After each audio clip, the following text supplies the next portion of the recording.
Xi Jinping মাননীয় প্রধানমন্ত্রীর সাথে আমি চায়না সফরে গিয়েছি।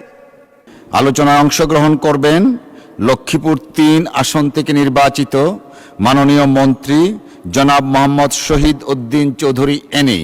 জনাব শহীদ উদ্দিন চৌধুরী এনি, আপনার সময় 12 মিনিট। ধন্যবাদ আপনাকে।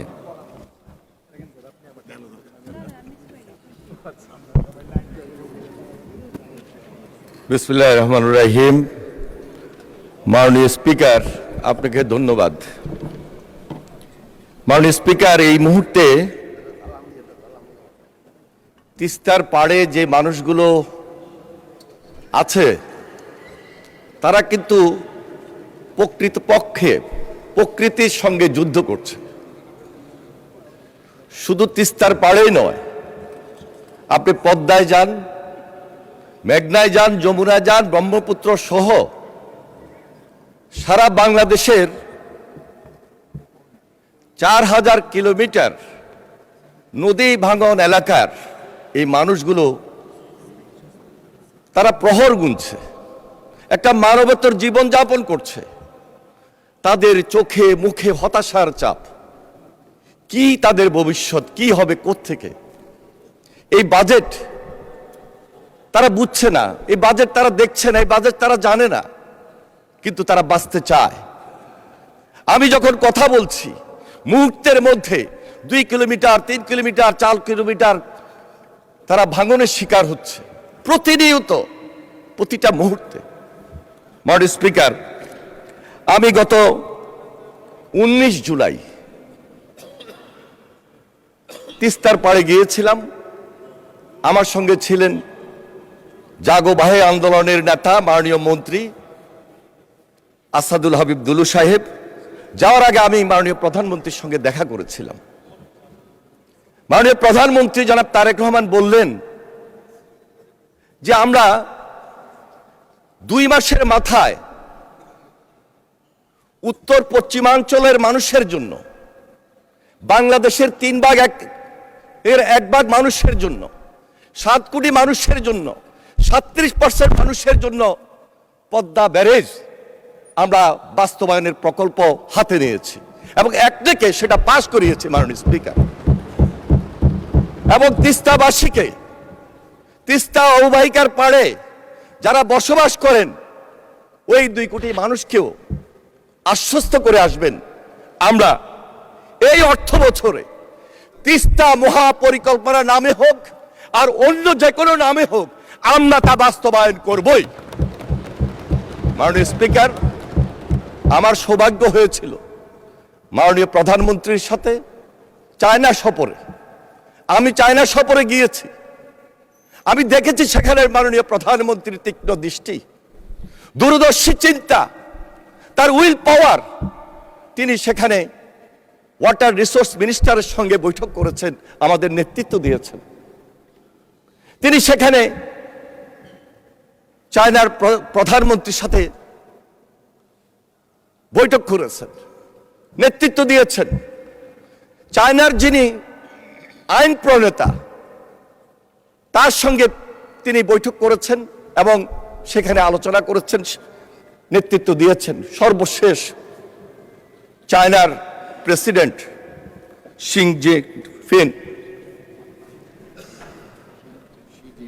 শি জিনপিং তার উপস্থিতিতে সেই বৈঠকে তার নেতৃত্বে মাননীয় প্রধানমন্ত্রী সেখানে খুব যে আলোচনাটা উঠে আসার দরকার এই মুহূর্তে, বারবার যে আলোচনাটা আমাদের বাংলাদেশে হয়েছে, তিস্তা পাড়ের মানুষকে যে আশ্বাসটুকু দিয়েছিলাম মাননীয় প্রধানমন্ত্রীর পক্ষে, দেশের পক্ষে, সে আলোচনাটাই সেখানে আবার স্থান পেয়েছে। কারণ চায়নার প্রেসিডেন্ট ওয়াটার রিসোর্সের উপর তার একটা বিশেষ নলেজ রয়েছে। তিনি তার উপর একটা বই লিখেছেন, যেহেতু চায়না থেকেই মূল নদীগুলোর উৎপত্তি। তিনি আশ্বস্ত করেছেন, তার প্রধানমন্ত্রী আশ্বস্ত করেছেন, তার সেই দেশের অন্যান্য মন্ত্রী সহ সবাই আশ্বস্ত করেছেন, আমরা বাংলাদেশের মানুষের পক্ষে আছি বাংলাদেশের মানুষের এই যে দীর্ঘদিনের সমস্যা তা বাস্তবায়ন করার ক্ষেত্রে সর্বপ্রথম যা কিছু দরকার সেই উদ্যোগ আমরা গ্রহণ করে দিতে চাই। মাননীয় স্পিকার, আপনি জানেন চীনের প্রযুক্তি পৃথিবীর মধ্যে সেরা প্রযুক্তি। চীন আমাদেরকে সেখানে ফিজিবিলিটি স্টাডির মাধ্যমে টেকনিক্যাল সাপোর্ট দিতে তারা সম্মত হয়েছেন। শুধু তাই নয়, চীন সেখানে উল্লেখ করেছেন বাংলাদেশের সামগ্রিক নদী ব্যবস্থাপনায় যা যা কিছু দরকার চীন সরকার তারেক রহমানের পাশে থাকবে, চীন সরকার বাংলাদেশের জনগণের পাশে থাকবে। মাননীয় স্পিকার, আমরা বাংলাদেশের একটা বিশেষ টিম ইতিমধ্যে কাজ শুরু করেছে।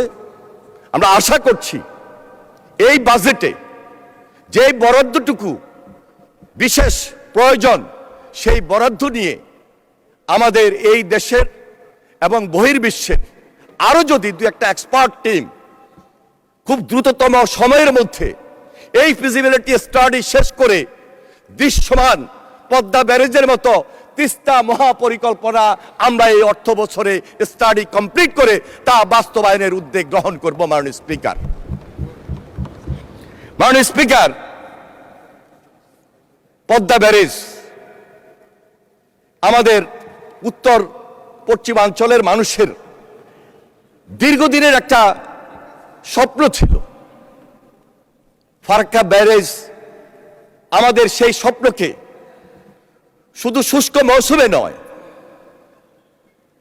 বর্ষা মৌসুমও আমাদের সেই স্বপ্নকে যতই আমাদের সঙ্গে চুক্তি ছিল আমরা বাস্তবায়ন করার ক্ষেত্রে সেই সুবিধাটুকু পাই নাই। আমরা পানির হিস্সা পাই নাই। আমরা বিভিন্নভাবে বঞ্চিত ছিলাম। এখনো আমরা অনেকটাই বঞ্চিত। এপ্রিল মাস, মার্চ মাস আমরা ওই অঞ্চলের মানুষ পানি থেকে সম্পূর্ণভাবে বঞ্চিত বলেই কৃষির যে কার্যক্রম সেই কার্যক্রম থেকে আমরা এই দুটা মাস আমাদের ওই এলাকার মানুষ উৎপাদন উন্নয়ন থেকে বঞ্চিত। মাননীয় স্পিকার, মাননীয় স্পিকার, পদ্মা নদীর সঙ্গে যে নদীগুলোর সিস্টেম বিচ্ছিন্ন হয়ে থাকে তার মধ্যে হিস্টা, মাথাভাঙ্গা, ইসামতি, বড়াল, বারসিয়া সহ এই নদীগুলোর সিস্টেম বন্ধ থাকার কারণে ওইখানে একটা জলাবদ্ধতা তৈরি হয় এবং বিশেষ করে একটা লবণাক্ত পানির কারণে সেখানে আমাদের এই যে কৃষি কার্যক্রম থেকে আমরা সম্পূর্ণভাবে উৎপাদন থেকে বঞ্চিত হই।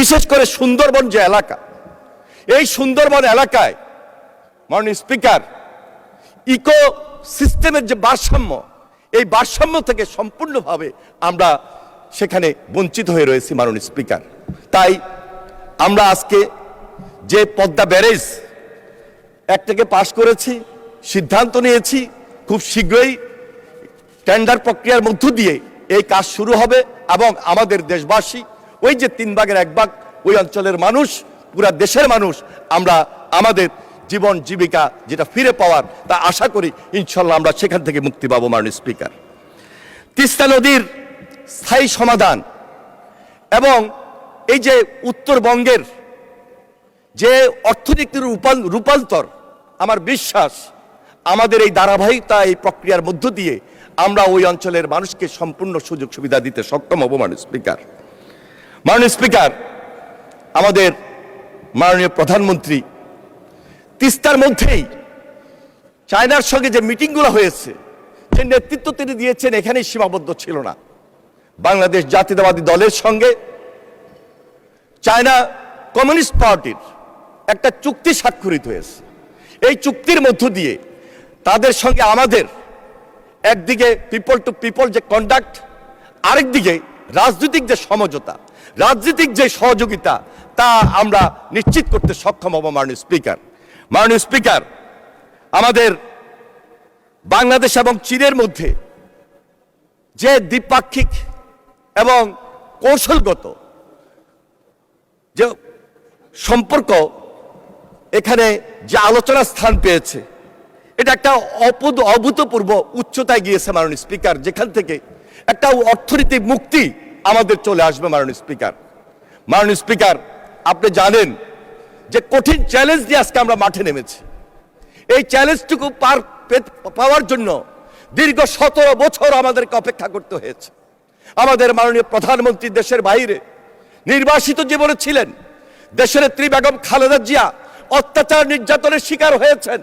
আমরা দেশনেত্রী বেগম খালেদা জিয়ার নেতৃত্বে একটা কঠিন আন্দোলন করে আজকে সবাই মিলে পার্লামেন্টে এসেছে। ঐক্যটা খুব জরুরি। ঐক্যের উপর আমাদেরকে ভর করতে হবে, ঐক্যটা নিয়ে আমাদেরকে এগিয়ে যেতে হবে। সেজন্য আমি মনে করছি আজকে এখানে আমার সামনে উপস্থিত বিরোধী দলীয় নেতা, কাশিমপুর জেলখানার কথা তো মনে পড়ে। একসঙ্গেই তো ছিলাম, ভিন্ন তো ছিলাম না। নামাজ পড়েছি, খাওয়া দাওয়া করেছি, আলোচনা করেছি এবং ফ্যাসিস্ট থেকে মুক্ত হওয়ার জন্য কৌশল নির্ধারণ করেছি। আবার যাব ইনশাআল্লাহ। আমরা সেই দায়িত্বশীল সরকার, আমরা সেই দায়িত্বশীল প্রধানমন্ত্রীর নেতৃত্বে রয়েছে। আবার আমাদেরকে যেতে হবে না, কারণ এদেশের মানুষ তারেক রহমানের সঙ্গে আছে, এদেশের মানুষ প্রেসিডেন্ট জিয়ার সঙ্গে ছিল, এদেশের মানুষ বেগম খালেদা জিয়ার নেতৃত্বে ছিল। আবার যাওয়ার ব্যবস্থা করবেন না বিরোধী দলীয় নেতা। কারণ যেই কথাটুকু পার্লামেন্টে বলছি, যেই কথাটুকু জেলখানায় বলেছেন, তার সঙ্গে কিন্তু আজকে চট্টগ্রামে যখন মিটিং হয় লালদিঘির ময়দানের, তার একটু মিল খুঁজে পাই না। মিলটা খুঁজে জাতিকে দেওয়ার জন্য দায়িত্ব আপনাদেরকেও নিতে হবে। মাননীয় স্পিকার, আমি শুধু এটাই বলবো, সময় শেষ, সময়ের দিকে শুধু তাকিয়ে বলছি যে 20,000 কিলোমিটার খাল খনন, এটা আমাদের arekta প্রতিশ্রুতি। শহীদ রাষ্ট্রপতি জিয়া রহমান মাননীয় মন্ত্রী, পানির অপর নাম জীবন। যেহেতু পানি সম্পদ মন্ত্রী, আপনাকে আরো 4 মিনিট বাড়িয়ে দেওয়া হলো। ধন্যবাদ মাননীয় স্পিকার। আমি কিন্তু পানির দ্বারে পানি দেওয়ার চেষ্টা করছি ইনশাল্লাহ মাননীয় স্পিকার। কারণ আমার এখানে মাননীয় সংসদ সদস্যবৃন্দরা প্রতিনিয়তই এই যে নদী ভাঙা, এই যে খাল খনন কর্মসূচির কারণে যে উপকারিতা, তা কিন্তু পাচ্ছেন বিদায় আজকে সেখানে ইমার্জেন্সি ওয়ার্ক এই গত 4 মাসে 500 কিলোমিটার ইমার্জেন্সি ওয়ার্ক করে কোন রকমের প্রোটেকশন দিয়েছে মাননীয় স্পিকার। খাল খনন কর্মসূচি আমরা টার্গেট রেখেছি কমপক্ষে 20,000 কিলোমিটার, কিন্তু আমি আশা করছি 20,000 কিলোমিটার মধ্যেই আমরা সীমাবদ্ধ থাকবো না। এটাকে আমরা 25,000 কিলোমিটারে নিয়ে যাওয়ার জন্য আমাদের আপ্রাণ চেষ্টা রয়েছে, যেন কোনোভাবেই আমরা সেখান থেকে বিচ্যুতি না হই। অনেকে সমালোচনা করার ক্ষেত্রে হয়তোবা করছেন যে কোথাও দেখি একটা বাড়ি খাল, আবার কোথাও দেখি একটা সরু খাল।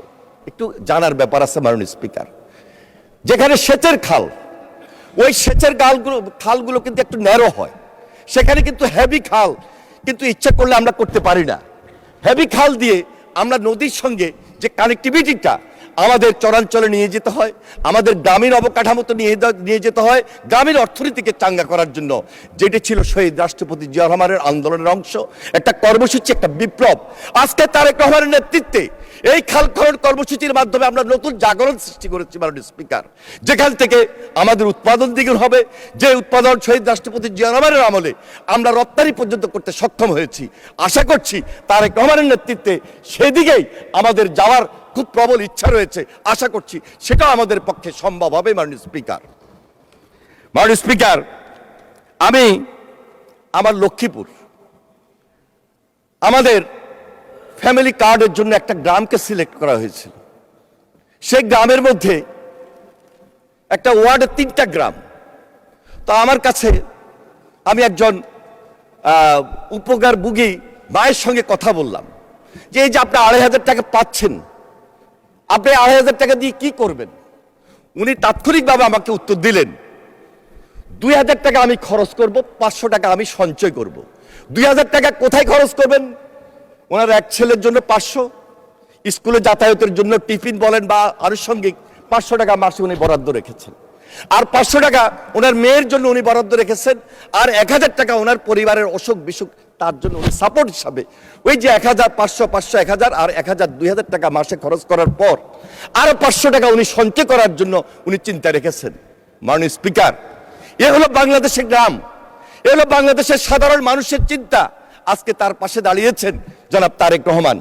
আমি এই কারণে সর্বশেষ সময়ে শুধু এটাই বলবো, আমাদের এই মন্ত্রণালয় একটা মানবিক কথার প্রতি আমরা সবসময় দৃষ্টি রাখি, মানবিক লোকগুলোর পাশে থাকি। পানি সম্পদ মন্ত্রণালয়, এই মন্ত্রণালয়ে মানবিক অনেকগুলো দিক রয়েছে যা আমার বক্তৃতার মধ্যে বারবার ফুটে এসেছে। এই জন্য আমি মাননীয় অর্থমন্ত্রীকে একটা ধন্যবাদ দিতে চাই। একটা মানবিক বাজেট যারা তারেক রহমানের নেতৃত্বে তিনি দিতে সক্ষম হয়েছেন মাননীয় স্পিকার। এই জন্য আমি অশেষ ধন্যবাদ জানাই মাননীয় স্পিকার। মাননীয় স্পিকার, একসঙ্গে ছাত্র রাজনীতি করেছি, ঢাকা বিশ্ববিদ্যালয়ে আপনি নেতৃত্ব দিয়েছেন, আপনার পাশাপাশি আমিও ঢাকা বিশ্ববিদ্যালয়ে নেতৃত্ব দিয়েছিলাম। আমরা আন্দোলন সংগ্রামে সবসময় নিজেদেরকে সম্পৃক্ত রেখেছি। আন্দোলন সংগ্রাম করতে গিয়ে আমরা কখনো পিছপা হই নাই। বিগত 17 বছর যারা গুমের শিকার হয়েছে, যারা খুনের শিকার হয়েছে, যারা অত্যাচারিত হয়েছে, যারা নির্যাতিত হয়েছে, তাদের পরিবারের দিকে আমাদেরকে লক্ষ্য রাখতে হবে। এটা আমাদের রেসপন্সিবিলিটির মধ্যে পড়ে, এটা আমাদের দায়িত্বের মধ্যে পড়ে। মাননীয় স্পিকার, মাননীয় স্পিকার, সর্বশেষ শুধু এটাই বলবো যে আমি শুধু একজন জুলাই যোদ্ধাই ছিলাম না, আমি জানুয়ারির যোদ্ধা ছিলাম, আমি ফেব্রুয়ারির যোদ্ধা ছিলাম, মার্চের যোদ্ধা ছিলাম,